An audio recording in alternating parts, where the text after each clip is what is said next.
మీ car EMI కట్టలేకపోతున్నారా? మీ car EMI మేము కడతాం. ఈ నెంబర్కి కాల్ చేయండి. నమస్తే, welcome back to Suman TV. నేను మీ సంజయ్. ఈ నెల 20వ తారీఖున అమెరికా అధ్యక్షుడిగా ప్రమాణ స్వీకారం చేసిన ట్రంప్ భారతీయులపై కొన్ని కఠిన నిర్ణయాలు తీసుకున్నట్టు తెలుస్తుంది. అసలు ఈ కఠిన నిర్ణయాలు ఏంటనే విషయంపై చర్చించడానికి ఈరోజు మనతో పాటు ఉన్నారు ఇమిగ్రేషన్ లా కన్సల్టెంట్ అడ్వకేట్ ఆదిత్య మల్లేల గారు. సార్తో మాట్లాడి కొన్ని విషయాలు తెలుసుకుందాం. నమస్తే సార్. నమస్తే అండి. సార్, మనం చూస్తున్నాం కదా, ఈ నెల 20వ తారీఖున ట్రంప్ గారు అధ్యక్ష పదవి చేపట్టారు. చేపట్టిన నుంచి భారతీయులపై కొన్ని కఠిన నిర్ణయాలు తీసుకున్నట్టు తెలుస్తుంది. అసలు ఆ నిర్ణయాలు ఏంటంటారు? అవి తీసుకోవడానికి గల కారణాలు ఏంటంటారు? ట్రంప్ పవర్ లోకి రాగానే 200 ఎగ్జిక్యూటివ్ ఆర్డర్స్ వరకు సైన్ చేయడం జరిగింది. 200లో 80 ఆల్రెడీ బైడెన్ గారు ఎవరైతే తీసుకున్నారో ఎగ్జిక్యూటివ్ ఆర్డర్స్ అవన్నీ క్యాన్సిల్ చేయడం, రివోక్ చేయడం జరిగింది అనమాట. సో మేజర్ గా మనకి ఇండియన్స్ మీద ఎఫెక్ట్ అయ్యేది ఏంటి అంటే, అందరూ ఇప్పుడు ప్యానిక్ అవుతుంది, ఎక్కువగా భయపడుతుంది. ఏమైపోద్దో వాళ్ళ వీసాల పరంగా, ఇమిగ్రేషన్ పరంగా ఏం ఇష్యూస్ వస్తాయో, లేకపోతే వాళ్ళ ఒక ఉనికికి ఏం ప్రభావం అయిద్దో, ఫ్యూచర్ ఎలా ఉంటుందో, కిడ్స్ ఫ్యూచర్ ఏమి ఇబ్బందిలో పడిద్దో అని చెప్పి భయపడుతుంది. ఏంటి అంటే మేజర్ గా బర్త్ రైట్ సిటిజన్షిప్ ని ఆయన ఎండ్ చేస్తున్నారు అనేది ఆయన ఎగ్జిక్యూటివ్ ఆర్డర్ సైన్ చేయడం జరిగింది అనమాట. ఆ బర్త్ రైట్ సిటిజన్షిప్ ఎండ్ చేయటం ఏంటి అంటే, దానికి మనం చాలా హిస్టరీ మాట్లాడుకోవాలి. అసలు ట్రంప్ ఎందుకు పవర్లోకి వచ్చారు అంటే, ఇల్లీగల్ ఇమిగ్రేషన్ బాగా పెరిగిపోతుంది. ఇల్లీగల్ ఇమిగ్రేషన్ అంటే అన్డాక్యుమెంటెడ్ మైగ్రెంట్స్ ఎలా పడితే అలా కంట్రీలోకి ఎంటర్ అవుతున్నారు. మైట్ బి ఎక్కువ మెక్సికో బార్డర్స్ నుంచి, అంటే south part of the US నుంచి ఎక్కువ వచ్చేస్తున్నారు. ఎలా పడితే అలా అన్డాక్యుమెంటెడ్ గా వచ్చేయటం జరుగుతుంది. అలానే కెనడా నుంచి కూడా కొంతమంది వస్తాం జరుగుతుంది. సో అక్కడ నుంచి వచ్చే వాళ్ళు ఎవరున్నారు? డిఫరెంట్ పీపుల్ ఉన్నారు. దాంట్లో ఏంటంటే మన ఇండియన్స్ కూడా ఉన్నారు అనమాట. ఎక్కువ మెక్సికన్స్, లేకపోతే southern America part, different all over the world నుంచి, డిఫరెంట్ పార్ట్స్ నుంచి ఇలా ఇల్లీగల్ గా కంట్రీలోకి వచ్చేస్తున్నారు అనమాట. సో దాన్ని అరికట్టాలి అనేది ట్రంప్ మెయిన్ ఎజెండా. సో అది ఏంటంటే జనాల్లోకి కూడా బాగా వెళ్ళింది అనమాట. ఎందుకు అంటే లోకల్స్, అన్లోకల్స్, నాన్ లోకల్స్ కి లోకల్స్ కి జాబ్స్ దగ్గర ఇష్యూ వస్తుంది, మేజర్ ఇష్యూ. సో ఎందుకు అంటే ఎకనామిక్స్ చూసుకుంటే జాబ్ కన్స్ట్రెయిన్ అనేది ఉంది కాబట్టి. ఈ బర్త్ రైట్ ఎండింగ్ అనేది ఏ తారీఖున జరుగుతుంది అంటారు? సో ఈ బర్త్ రైట్ సిటిజన్షిప్ అనేది ఎప్పటి నుంచి ఎండ్ అయ్యిద్ది అంటే, నెక్స్ట్ ఫిబ్రవరి నుంచి ఎండ్ అయ్యిద్ది అనమాట. సో ఆయన సైన్ చేసుకున్న ఎగ్జిక్యూటివ్ ఆర్డర్ ప్రకారం. అయితే దీంట్లో మేజర్ కన్స్ట్రెయిన్ ఏంటి అంటే, మనకి బర్త్ రైట్ సిటిజన్షిప్ ఏం చేస్తున్నారు అనగానే, ఇంతకుముందు అసలు యుఎస్ లో ఎలా అంటే ఎవరైనా సరే యుఎస్ లో పుడితే వాళ్ళు అక్కడ సిటిజన్ అయిపోవచ్చు. సో జస్ట్ ఏంటంటే particular person should be born in US అన్నమాట. అప్పుడు వాళ్ళు ఆటోమేటిక్ గా సిటిజన్ అయిపోయినట్టు. బట్ ఇప్పుడు ట్రంప్ తీసుకొచ్చింది ఏంటి అంటే, మీరు మ్యాండేటరీగా ఎవరైనా సిటిజన్ అవ్వాలి అనుకో, at least green card holder, one of the parents green card holder గానీ సిటిజన్ గానీ అయి ఉండాలి. అప్పుడే వాళ్ళకి పుట్టిన పిల్లలు అక్కడ సిటిజన్ అయ్యే సిచ్యువేషన్ ఉంటుంది. లేకపోతే మన వాళ్ళందరూ వెళ్ళేది ఏంటి, H1 వర్క్ వీసా మీద వెళ్తారు. అంటే లైక్ H1B వీసాను, లేకపోతే L కేటగిరీ వర్క్ వీసాస్ మీద వెళ్తారు. లేకపోతే డిపెండెంట్ వీసా మీద వెళ్తారు, లేకపోతే విజిట్ వీసా మీద టూరిజం పర్పస్కి వెళ్తారు. మరి మనకి నాన్ ఇమిగ్రెంట్ వీసాలు ఏంటి, ఇమిగ్రెంట్ వీసాలు ఏంటి అనేది కూడా డిఫరెన్స్ ఉంటుంది. సో ఇమిగ్రెంట్ వీసాస్ అనగానే అక్కడ సెటిల్ అవటానికి, లైక్ ఏంటంటే గ్రీన్ కార్డ్ కి రిలేటెడ్ లేదా సిటిజన్షిప్ కి రిలేటెడ్ అవుతాయి. నాన్ ఇమిగ్రెంట్ వీసాలు అంటే పర్టికులర్ ఏ పర్పస్కి వెళ్తాం, స్టూడెంట్ అంటే చదువుకోవడానికి, లేదు ఒకవేళ వర్క్ చేసుకుంటాం అనుకోండి వర్క్ పర్పస్ కి, లేదా టూరిజం కి, లేదా డిపెండెంట్. ఇలా ఈ కేటగిరీస్ ఆఫ్ వీసాస్ మీద ఎవరైతే ఉన్నారో వాళ్ళకి పుట్టిన పిల్లలు కూడా ఎవరు ఈ బర్త్ రైట్ సిటిజన్షిప్ కి క్వాలిఫై అయ్యే సిచ్యువేషన్ లేదు అని చెప్పి ఎగ్జిక్యూటివ్ ఆర్డర్ ఫైల్ చేయడం జరిగింది. అంటే సార్, ఇప్పుడు ఈ బర్త్ రైట్ సిటిజన్షిప్ క్వాలిఫై అనేది క్యాన్సిల్ చేశారు. ఇప్పుడు ఫిబ్రవరి తర్వాత నుంచి పుట్టబోయే పిల్లలపై ఎలాంటి ప్రభావం ఎలా ఉండబోతుంది అంటారు? చాలా ప్రభావం ఉంటుంది. కాకపోతే ఏంటి, ఎవరు ఎక్కువ ప్యానిక్ అవ్వాల్సిన సిచ్యువేషన్ లేదు. ఎందుకు అంటే ఈయన ఎప్పుడైతే సైన్ చేశారో ఆ ఆర్డర్ సైన్ చేయగానే దాని ఒక లీగాలిటీస్ ని వెంటనే ఛాలెంజ్ చేయడం జరిగింది. సో ఇప్పుడు ఏంటంటే యుఎస్ లో ఫెడరల్ లాస్ ఉంటాయి, అలానే స్టేట్ లాస్ ఉంటాయి. బట్ ఏంటంటే ఇమిగ్రేషన్ సబ్జెక్ట్ అనేది ఎప్పుడు ఫెడరల్ లాకి రిలేటెడ్. డిఫరెంట్ స్టేట్స్ నుంచి ఆల్మోస్ట్ ఒక 20+ స్టేట్స్ నుంచి కోర్టుకి వెళ్ళడం జరిగింది అనమాట. సో కోర్టుకి వెళ్ళి ఏంటంటే కాన్స్టిట్యూషన్ లో వాళ్ళకి 14th అమెండ్మెంట్ ఉంది. యుఎస్ లో ఎవరన్నా పుడితే డెఫినెట్ గా వాళ్ళు అక్కడ సిటిజన్ అయ్యే సిచ్యువేషన్ ఉంటదని. అవును. అయితే లీగాలిటీస్ అలా గవర్న్ అయి ఉంది కాబట్టి అది ఒక అమెండ్మెంట్ కాబట్టి executive order versus constitution challenge చేసినప్పుడు ఎప్పుడు కాన్స్టిట్యూషన్ అప్హోల్డ్ అయింది. అవును. అయితే ఏదైతే జ్యుడిషియరీలో ఇప్పుడు ట్రంప్ కి రిలేటెడ్ పార్టీ రిపబ్లికన్స్ కి రిలేటెడ్ ఎక్కువ మంది ఉన్నారు. మరి దీనికి కన్స్ట్రెయిన్ ఏంటి అంటే అసలు ఫస్ట్ నుంచి ట్రంప్ చెప్తుంది ఏంటి, బార్డర్ ఫోర్స్ సెక్యూరిటీ పెట్టి ఇల్లీగల్ ఇమిగ్రెంట్స్ ని ఆపాల్సి వస్తుంది. ప్లస్ ఏంటంటే అక్కడ వాళ్ళకి ప్రొటెక్షన్ హోమ్స్ ఉంచాల్సి వస్తుంది. సో దానివల్ల ఏంటి చాలా డబ్బులు ఖర్చు అవుతున్నాయి. దాన్ని ఎరాడికేట్ చేయాలన్నా చాలా ఇష్యూ అవుతుంది. సో ఇంత ఇష్యూ అయ్యి ఇంత డబ్బులు అన్నెసరీగా అక్కడ ఖర్చు అవటం వల్ల వాళ్ళు అక్కడ ఎరాడికేట్ చేయలేకపోతున్నారు. ఇది మెయిన్ గా ఇల్లీగల్ ఇమిగ్రెంట్స్ ని అంటే అన్డాక్యుమెంటెడ్ ఇమిగ్రెంట్స్ ని టార్గెట్ చేసి ఏదైనా డెసిషన్ తీసుకోవాలనుకున్నారు. బట్ దీంట్లో ఎవరెవరిని ఇంక్లూడ్ చేశారు, ఇప్పుడు లీగల్ గా డాక్యుమెంటెడ్ ద్వారా వచ్చిన వాళ్ళే కదా మిగతా వాళ్ళందరూ. లైక్ ఇప్పుడు ఎవరైనా విజిట్ వీసా మీద వచ్చారు అనుకోండి, యూజువల్ గా చాలా మంది ఇంతకుముందు ఏంటంటే యుఎస్ వెళ్ళి విజిట్ వీసా మీద వెళ్ళిపోయి అక్కడ పిల్లల గంట అలా చేశారు, ఎందుకంటే సిటిజన్షిప్ వచ్చేస్తుంది. టూరిజం అనేవారు. అందుకని ఏంటంటే అది కూడా ఎరాడికేట్ చేయాలి అన్న ఆలోచన ఒకటి. నెక్స్ట్ అయితే ఎవరైతే వర్క్ వస్తున్నారో వాళ్ళు వర్క్ పర్పస్ కే కదా వచ్చేది. ఒకళ్ళు టెంపరీ వర్క్ ప్రాజెక్ట్ పర్పస్ కి వచ్చారనుకో, వాళ్ళ పిల్లలు మరి సిటిజన్స్ అవడానికి లేదు అన్నట్టు. మళ్ళీ స్టూడెంట్స్ ఎవరైతే వచ్చారో చదువుకొని వెళ్ళిపోతారు కదా, వాళ్ళు అవటానికి లేదు, సిటిజన్ గా అవటానికి లేదు. ఓన్లీ గ్రీన్ కార్డ్ ఉన్నాళ్ళు లేదా సిటిజన్షిప్ ఉన్నాళ్ళు either one of the parent అయ్యేటట్టు చేయాలని చెప్పి ట్రంప్ ఎగ్జిక్యూటివ్ ఆర్డర్ సైన్ చేయడం జరిగింది. బట్ ఇది లీగల్ గా దానికి వచ్చే ఛాలెంజ్ ఏంటి అంటే అది ఎంతవరకు సస్టైన్ అయ్యిద్ది అనేది చెప్పి లీగల్ గా next court of Lalo చూడాలన్నమాట. So ఎవరు ప్యానిక్ అవ్వాల్సిన సిచ్యువేషన్ లేదు. Stay order already stay file చేయడం జరిగింది. నాకు తెలిసి కోర్టు స్టే ఇస్తాయి. ప్లస్ దాని మీద ఫర్దర్ గా ఇంకా టైం డ్యూరేషన్ పట్టిద్ది అనమాట. సో ఒకవేళ ఏదైనా ఫేవరబుల్ గా వస్తే ఓన్లీ ఇల్లీగల్ అన్డాక్యుమెంటెడ్ మైగ్రెంట్స్ వరకే ఆ లా ఏదైనా సస్టైన్ అయ్యే సిచ్యువేషన్ ఉండొచ్చేమో. ఫర్దర్ గా చూడాలి ఏమైంది అనేది. అంటే సార్ ఇప్పటివరకు చాలా మంది అక్కడ నివసిస్తూ ఉన్న వాళ్ళు ఉన్నారు మన భారతీయులు. అండ్ అక్కడ ఉండి ఇప్పటివరకు గ్రీన్ కార్డ్ కోసం ఎదురు చూసే వాళ్ళు ఎంతో మంది ఉన్నారు. అలాంటి వాళ్ళకి పుట్టిన పిల్లలకి ఇప్పుడు ఎలాంటి సిచ్యువేషన్ ఎదుర్కోబోతున్నారు అంటారు? ఒకవేళ వీళ్ళు లాపరంగా ఎలాంటి యాక్షన్స్ తీసుకోవచ్చు అంటారు సందర్భంలో? మన ఇండియన్స్ అందరికి ఉన్న ఛాలెంజ్ ఏంటంటే చాలా over a period of years చాలా మంది మైగ్రేట్ అయ్యారు.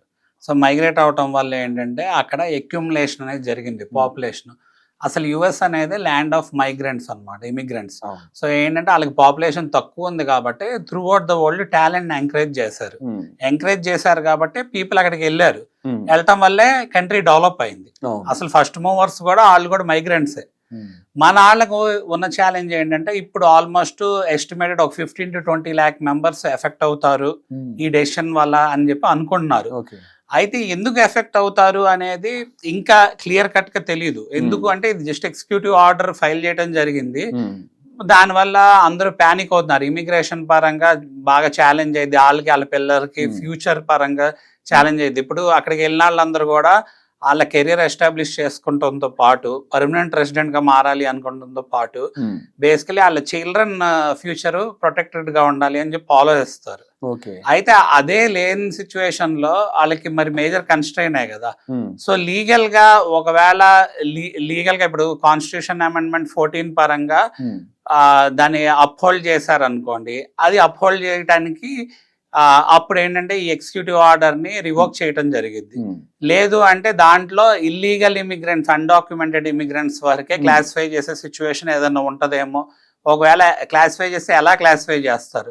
ఎందుకంటే ఇల్లీగల్ అన్డాక్యుమెంటెడ్ ఇమిగ్రెంట్స్ కూడా మనకి అసైలం ఇచ్చి అలానే రెఫ్యూజీ పరంగా కూడా హ్యూమన్ రైట్స్ ని అప్హోల్డ్ చేయడం పరంగా యుఎస్ గవర్నమెంట్ వాళ్ళని ప్రొటెక్ట్ చేస్తుంది. సో మరి ప్రొటెక్ట్ చేసేటప్పుడు ఎరాడికేటివ్ మెషర్స్ పెట్టి ఆ ఇల్లీగల్ ఇమిగ్రేషన్ అనేది తగ్గిస్తారా, లేకపోతే ఈ లాని ఎలా ముందుకు తీసుకెళ్తారు అనేది ఇట్స్ బిగ్ క్వశ్చన్ అనమాట. అంతేకాకుండా సార్ ట్రంప్ నిర్ణయంతో 18,000 మంది భారతీయులు దేశం దాటున్నట్టు తెలుస్తుంది. అసలు 18,000 మంది భారతీయులు కూడా ఈ ఇల్లీగల్ డాక్యుమెంట్స్ ఉన్న వాళ్ళే అంటారా? ఇప్పుడు మేజర్ గా అనుకుంటుంది ఏంటంటే ఎక్కువ మంది ఇల్లీగల్ ఇమిగ్రెంట్స్ ఉన్నారు అని చెప్పి అనుకోవడం జరుగుతుంది, వస్తున్నారు బార్డర్ క్రాస్ చేసి అని చెప్పి. సో ఎప్పుడు ఆ టాపిక్ వచ్చినా మనం ఎప్పుడు మాట్లాడుకునేది ఏంటంటే ఎక్కువ మెక్సికన్స్ ఉంటారు, ఎందుకంటే మెక్సికో అనేది నైబరింగ్ కంట్రీ కాబట్టి. లేకపోతే ఏంటంటే కెనడా సైడ్ నుంచి ఎవరైనా వస్తున్నారు అనుకుంటున్నాం. ఓకే. అయితే all over the world different races నుంచి ఈ ప్రాసెస్ ని ఆప్ట్ చేసుకుంటున్నారు. బట్ ఏంటంటే దాంట్లో థర్డ్ పొజిషన్ లో ఇండియా కూడా ఉందన్నమాట. సో ఏంటంటే మనకి మెక్సికోతో పాటు సౌత్ అమెరికా కాంటినెంట్ నుంచి వచ్చే వాళ్ళు ఆ ఎథనిసిటీ నుంచి, హిస్పానిక్ ఎథనిసిటీ నుంచి అంటే స్పానిష్ ఎథనిసిటీ నుంచి వచ్చే వాళ్ళు ఎక్కువ మంది ఉంటారు. బట్ ఇండియన్స్ కూడా అలా వెళ్ళి సెటిల్ అయిన వాళ్ళు ఇల్లీగల్ గా ఉన్నారు అనేది తెలుస్తుంది. ఎందుకంటే ఒకప్పుడు ఇంకా డిజిటలైజేషన్ లేనప్పుడు చాలా మంది వెళ్ళి విజిట్ మీద వెళ్ళి అక్కడ ఉండిపోయిన వాళ్ళు ఉన్నారు. లేకపోతే ఇప్పుడు ఇందాక మనం మాట్లాడుకున్నట్టు విజిట్ మీద వెళ్ళి అక్కడ పిల్లలకి అన్నాళ్ళు ఉన్నారు. సో ఎప్పుడైతే పిల్లల్ని అక్కడ కంటారో స్లోగా పిల్లల డిపెండెంట్స్ గా కూడా వీళ్ళు ఉండొచ్చు, ఒకవేళ వీళ్ళకి వ్యాలిడ్ వీసా స్టేటస్ లేకపోతే. అయితే అప్పుడు దాన్ని బేస్ చేసుకొని వీళ్ళు ఏంటంటే ఈ లోపల వర్క్ ఆథరైజేషన్స్ వాళ్ళకి అప్లై చేసుకొని ఆ వర్క్ ఆథరైజేషన్స్ వాళ్ళకి వచ్చినాయి అనుకోండి, ఆ వర్క్ ఆథరైజేషన్స్ ని అడ్వాంటేజ్ తీసుకొని ఒక డిపెండెంట్ కూడా దాని మీద సస్టైన్ అవ్వచ్చు. ఓకే. అంటే సార్ ఇప్పుడు మీరు అన్నట్టుగా వ్యాలిడ్ వీసా ఉండి దాని మీద ఎంతమంది డిపెండెన్సీస్ ఉండొచ్చు అంటారు? డిపెండెన్స్ అనేది అప్లై చేసుకునే దాన్ని బట్టి ఉంటుందండి. సో అది ఏజ్ క్రైటీరియా, ఇప్పుడు చిల్డ్రన్ అనుకోండి ఏజ్ క్రైటీరియా ఉంటుంది వాళ్ళు అడల్ట్ అయ్యే వరకు. అయితే అసలు ఏంటి ఆ టాపిక్ ఎందుకు వస్తుంది అంటే మనాళ్ళు ఎప్పుడైతే ఇండియన్స్ అక్కడ వెళ్ళిపోయి అంతమంది అక్యుములేట్ అయ్యి ఇంతకుముందు 5 to 10 years 10 to 15 or 15 to 20 years లో గ్రీన్ కార్డ్ వచ్చేది. ఇప్పుడు గ్రీన్ కార్డ్ రావడానికి 15 to 20 years నుంచి 100 to 150 years అయిందన్నమాట. 100 to 150 years పడుతుంది వాళ్ళు గ్రీన్ కార్డ్ రావాలి అంటే. ఎందుకంటే 2014 నుంచి బ్యాక్లాగ్ ఉంది. ఇప్పుడు ఎవరు వెళ్ళినా కూడా యుఎస్ కి పర్మనెంట్ రెసిడెంట్ అవ్వాలనుకుంటారు. అయితే EB2 category or EB3 category కింద క్లాసిఫై అవుతారు. అంటే స్కిల్డ్ అక్కడ ఆల్రెడీ మాస్టర్స్ చేసి అప్లై చేసుకునే వాళ్ళు కానీ, లేకపోతే ఇక్కడ వర్క్ ద్వారా వెళ్ళి అప్లై చేసుకునే వాళ్ళు కానీ. ఎప్పుడైతే మరి అన్నేళ్ళు పడుతుందో వాళ్ళకి వాళ్ళ పిల్లల భవిష్యత్తు ఇదంతా కూడా కన్స్ట్రెయిన్ లో పడుతుంది కదా. సో వాళ్ళకి ఆ డైలమా అనేది ఉందన్నమాట. అసలు మాకు అసలు గ్రీన్ కార్డ్ ఎప్పుడు వస్తుంది, మేము ఎప్పుడు సిటిజన్స్ అవుతాం, లేకపోతే గ్రీన్ కార్డ్ వస్తే కానీ మేము సెటిల్ అయినట్టు కాదు కదా, పర్మనెంట్ రెసిడెంట్ అయినట్టు కాదు కదా అని. ఒకవేళ వీళ్ళు ఎప్పుడైతే వర్క్ వెళ్ళారో ఇక్కడ ఇండియా నుంచి అక్కడికి యుఎస్ వర్క్ వెళ్ళారో అప్పుడు వాళ్ళ పిల్లలు ఆల్రెడీ ఇండియన్ సిటిజన్స్ కదా, మధ్యలో తీసుకెళ్ళి ఉంటారు. మరి రేపు చదువుకొని వాళ్ళు పెద్దవాళ్ళు అయినాక వీళ్ళకి గ్రీన్ కార్డ్ రాకపోతే వాళ్ళకి వచ్చే ఇబ్బంది ఏంటి? వాళ్ళు కూడా ఈ process they also need to go through this process కదా. వర్క్ వీసాల ఛాలెంజ్ ఉంటది, వాళ్ళు మళ్ళీ గ్రీన్ కార్డ్ కోసం వెయిట్ చేయాలి. మరి వాళ్ళకి తెలియదు కదా, వాళ్ళు ఏమనుకుంటారు అమెరికానే మా ఇల్లు అనుకుంటారు. ఇప్పుడు చాలా మంది ఒక సేయింగ్ ఉంది, go back to your home అంటే దిస్ ఇస్ మై హోమ్ అంటారు వాళ్ళకి తెలియక. ఒకవేళ అక్కడే పుట్టుంటే వాళ్ళకి సిటిజన్షిప్ వస్తుంది. దాన్ని బేస్ చేసుకొని చాలా మంది ఏంటంటే అట్లీస్ట్ మా పిల్లలకి మాకు గ్రీన్ కార్డ్ సెక్యూర్ అయినా అవ్వకపోయినా మా పిల్లాడి సిటిజన్షిప్ సెక్యూర్ అయింది కదా, రేపు పిల్లాడి పెద్దాడైనాక మాకు సిటిజన్షిప్ అంటే గ్రీన్ కార్డ్ సిటిజన్షిప్ స్పాన్సర్ చేసే సిచ్యువేషన్ ఉంటది కదా పేరెంట్స్ కి. అండ్ సార్ ఇప్పటి వరకు ఎన్నో గ్రీన్ కార్డ్స్ అప్లికేషన్స్ పెండింగ్ ఉన్నాయి అంటున్నారు. అండ్ ఈ నిర్ణయం వాటిపై కూడా ప్రభావం పడుతుంది అంటారా, లేకపోతే వాళ్ళకి గ్రీన్ కార్డ్ వచ్చే అవకాశం ఉందంటారా? సో అసలు మనకి 150 years 100 to 150 years ఎందుకు పడుతుంది అనేది చూసుకోవాలి. సో మేజర్ మైగ్రెంట్స్ అసలు పాపులేషన్ ఎక్కువ అయిపోతుంది కదా, ఎప్పుడైతే యుఎస్కి ఎక్కువ మంది మైగ్రేట్ అవుతున్నారో దానికి ఎక్కువ మైగ్రేట్ అయ్యే వాళ్ళు ఎవరంటే Chinese, Mexicans, Indians, Vietnamese, Philippines వీళ్ళు అనమాట. ఫస్ట్ మైగ్రేటర్స్ ఎప్పుడు యూరోప్ నుంచి మైగ్రేట్ అయ్యారు, తర్వాత సౌత్ అమెరికా నుంచి మైగ్రేట్ అయ్యారు. స్లోగా ఏషియా నుంచి మైగ్రేషన్ తీసుకుంటే మన ఇప్పుడు నేను చెప్పిన కంట్రీస్ అంటే చైనా, వియత్నాం, ఫిలిప్పీన్స్, ఇండియన్స్ ఉంటారు. అయితే ఇండియన్స్కి ఏమైంది, స్టార్టింగ్ అసలు గ్రీన్ కార్డ్ అప్లై చేయాలనుకోండి ఒక 2 years ప్రాసెస్ అనుకోండి. ఎప్పుడైతే ఎక్కువ మైగ్రేట్ అవుతున్నారో ఆ ప్రాసెస్ ఇంకా పెరుగుకుంటూ వెళ్ళింది. సో అది అక్యుములేషన్ ఆఫ్ పాపులేషన్ వల్ల 5 to 10 years 10 to 15 years 15 to 20 years అలా పెరుగుకుంటూ వెళ్ళి ఇప్పుడు ఏంటంటే గ్రీన్ కార్డ్ రావడానికి నేను ఇందాక చెప్పినట్టు 150 years పడుతుంది. సో స్టాటిస్టిక్స్ లో ఏంటంటే మోర్ దెన్ 150 years అన్నారు. బట్ ఎవరికి అర్థం కాదు కదా. ఇప్పుడు లిమిటేషన్స్ ఏమన్నా పెట్టారంటారా? ఇప్పుడు కంట్రీ వైజ్ ఏమన్నా సంథింగ్ ఎంతమందికి ఇవ్వాలి ఉందండి. సో దానికి క్యాప్ ఉంది. యూజువల్ గా ఏంటంటే గ్రీన్ కార్డ్స్ ఇచ్చేటప్పుడు 7% క్యాప్ అలా ఉంటది అన్నమాట. సో ఏ కంట్రీకి ఎంత ఇవ్వాలి అనేది సో అప్లై చేసిన దాన్ని బట్టి, ఒకవేళ ఏదైనా కంట్రీ నుంచి ఎక్కువ మంది అప్లై చేయలేదు అనుకోండి, ఆ మిగతా గ్రీన్ కార్డ్స్ ఎవరైతే ఎక్కువ అప్లై చేస్తున్నారో వాళ్ళకి కొంత ఇచ్చారనమాట. అయినా సరే మన ఇండియన్స్ కి స్టిల్ అక్యుములేషన్ ఉంది. ఎందుకు అక్యుములేషన్ ఉంది అంటే, ఇప్పుడు నేను గ్రీన్ కార్డ్ నేను అప్లై చేశాను అనుకోండి, నాతో పాటు నా ఫ్యామిలీ అందరికి కూడా అప్లై చేస్తా. అప్పుడు నా ఫ్యామిలీ అందరూ అనుకోండి, లైక్ లెట్స్ సే ఫ్యామిలీలో 3 మెంబర్స్ ఉన్నాం అనుకోండి, ఒక గ్రీన్ కార్డ్ దగ్గర 4 గ్రీన్ కార్డ్స్ అవుతుంది. అంటే మీకు ఎంత డ్యూరేషన్ అనేది అక్యుములేషన్ ఆఫ్, అంటే number of green card sanctioning కి అక్యుములేషన్ కి టైం పెరిగిపోయి 2012, 13, 14 నుంచి ఈ ప్రయారిటీ డేట్స్ అనేది అక్కడే పెండింగ్ ఉండి, సో గ్రీన్ కార్డ్ అనేది ఎవరికి రావట్లేదు. Absolutely sir, thank you sir. And మరొక ఇంట్రెస్టింగ్ కంటెంట్ తోటి మళ్ళీ మన ప్రేక్షకుల ముందు వద్దాం. నమస్తే సార్. థ్యాంక్ యూ అండి.